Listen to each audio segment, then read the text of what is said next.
Oh, hello.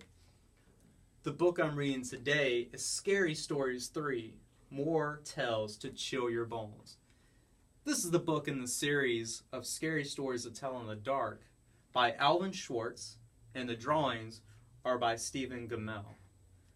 One of the stories that I'm going to read today is called The Red Spot. While Ruth slept, a spider crawled across her face. It stopped for several minutes on her left cheek, then went on its way. "What is that red spot on my cheek?" she asked her mother the next morning. "It looks like a spider bite," her mother said. "It will go away, just don't scratch it." Soon the small red spot grew into a small red boil. "Look at it now," Ruth said. "It's getting bigger. It's sore." "That sometimes happens," her mother said. "It's coming to a head." In a few days, the boil was even larger. "Look at it now," Ruth said. "It hurts and it's ugly."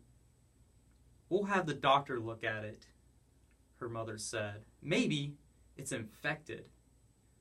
But the doctor could not see Ruth until the next day. That night, Ruth took a hot bath. As she soaked herself, the boil burst. Out poured a swarm of tiny spiders from the eggs their mother had laid in her cheek. Scary. Oh, jeez.